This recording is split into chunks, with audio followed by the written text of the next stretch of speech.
Happy Thursday, should I say. Woo, it's still a little chilly out. I actually got up about...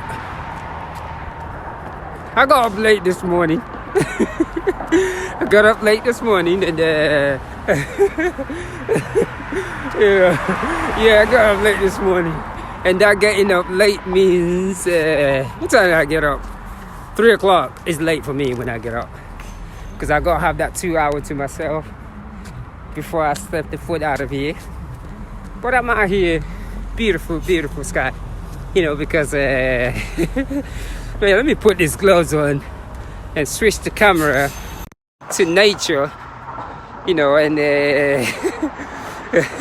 while I keep doing this, yeah, as you can see, the camera is shaking. I'm actually putting my gloves on. Man, it's a little cold this morning, but hopefully this is the last time I have to use this glove. Camera is shaking. Yeah, something about my blue sky. Good morning, universe. This is the blue sky out right here. Loving it. So I'm about, I think 8 miles. So I got like about, I can't even do my math. Maybe like 5 more miles, 4.5 more miles for this 30-mile meditative jog this morning. So I'm sort of running behind, and that weather shook me yesterday. I woke up and it was cold. I was like, what the biscuit? So, but it was good though. Yesterday, because I also have a young brother I stay with, and he's a professional fighter, a professional boxer, and he's been doing his thing. And yesterday, an idea came up about fasting. So I said, yeah, I've always fasted anyway. So yesterday, I think, I'm going to change that. I love that pattern of eating. So my last meal was about 4:30 yesterday evening. And after that, the only thing that I had was just water and lemon. That's all I had after 4:30 yesterday. I ate my last meal at 4:30, and I'm gonna break the fast about 6:30. And it's really amazing to me. So, that 6:30 just got here. So it just means I gotta be done with my run every day by 6:30. And it's really amazing the energy that I still have, because a lot of people, they think because you're active, you still can fast. So, and that's the whole thing with this vegan diet I'm talking about. So I'm gonna start snacking on my carrots as I speak, because it's 6:30. So I'm gonna break that fast. I'm really looking forward to that. I'm gonna start snacking on my carrots. It's really amazing too, start snacking on the carrots. And I just can't even believe it, I'm just really excited, really excited. So this morning, I don't even know what I'm thinking about today, but my emotion, is about a young man that I saw this morning. I've seen him before, and at the bus stop. So I told him, I said, I've been where you've been before. But of course he challenged me, being where? So I looked at him. I said, bro, I've slept at the bus stop before. I've been homeless. Even though I never said that to him, because he defended himself straight away. But I just kind of start saying in my head. So to actually see him there this morning again, I don't even know. And knowing the fact that there's not much that I can do, but I gotta figure out something in my head anyway, if it's just to go and say hello.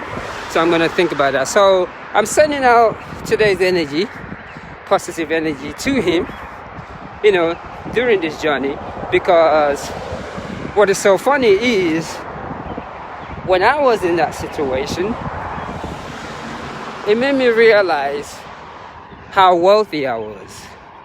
Because it is really funny. I was living in the shelter. Number 1, I was vegan. Number 2, I was celibate. Number 3, I wasn't drinking and smoking. And not once did I ever felt homeless while in that shelter. And what it brought out to me is a lot of the people that work there, and I'm not trying to be funny, especially people that do not eat like I do. Even though they come in there, is their job 9 to 5, they were more miserable. And someone that's not mentally, physically, spiritual balance cannot help somebody at all. And I think that's the thing that goes on with a lot of the shelters over America, because most of the people that actually work at the shelter are going through stuff themselves. It's really funny how ignorant certain things can be. When I was at the shelter, I eat the most expensive food ever, because the fact that I don't eat meat, literally they thought I was diabetic. And it just really cracked me the biscuit up. They literally thought I was diabetic. That's why I don't eat animals. And I just crossed my leg and just enjoyed it. And you should see the way they will Google just to cook for me. And it was really amazing that we're talking about, this is the US of A, so people don't even know that not all people eat animals. You should see, I ate so good while I was in the shelter, it's not even funny. Just because people are so ignorant, I won't call it ignorant. Ignorant is me being discriminated. And I call it just because people just do not know. It wasn't introduced into many of those cultures. Because I was questioned a lot. People don't understand why I did not eat animals. And it was just for my own spiritual reason.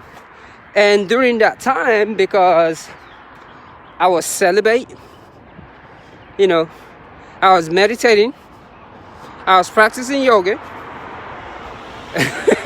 I wasn't eating animals, I never felt homeless. I was so wealthy. And a lot of people do not understand it. And that's why up to today, in Atlanta, people do not understand it, because when we talk about mental illness, it comes from certain things that we do.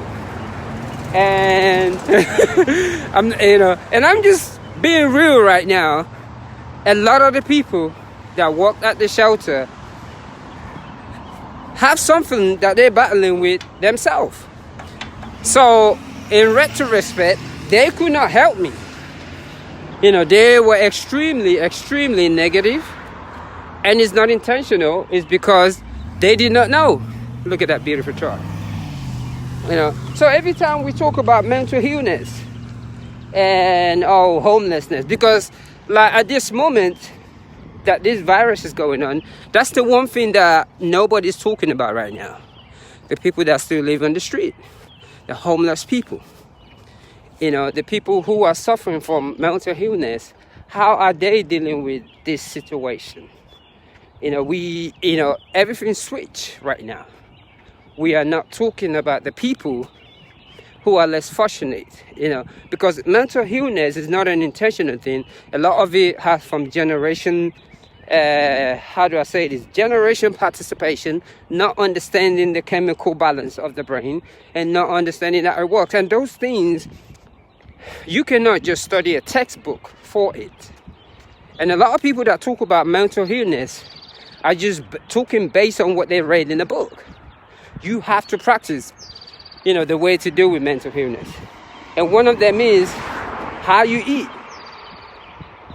As a matter of fact, one of the many, many key things, especially with men, is holding your seed. You can't be ejaculating anyhow and think you're going to be mental balance.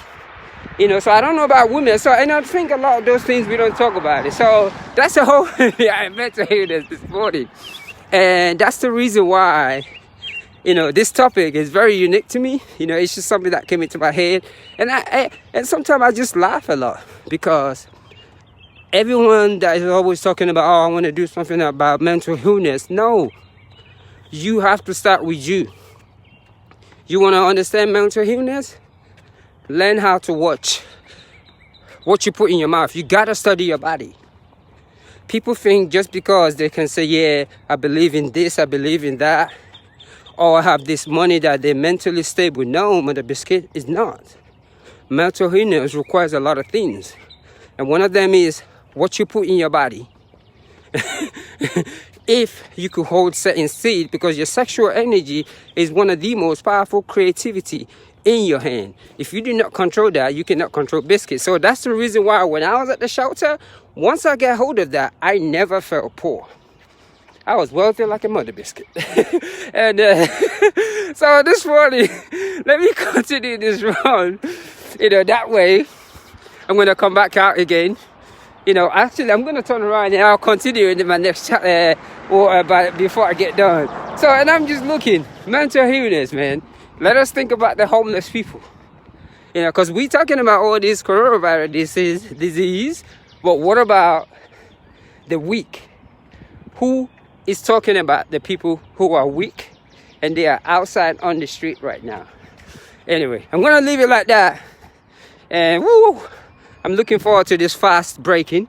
I haven't eaten anything since 4:30 yesterday. So I'm going to snack on my carrots right now. This is where I wish, I should have been done by now. I'm not late, but it's all good. So I'm snacking on the carrot as about to snack on the carrots. And that's my 14-hour fast. Can you imagine? No excuse if you're looking forward to fasting. Someone that's acted like this. So I'm going to say, one love, look at that moon, and watch what you eat. Take a yoga class. One love, I'm going to be right back in a bit. I share.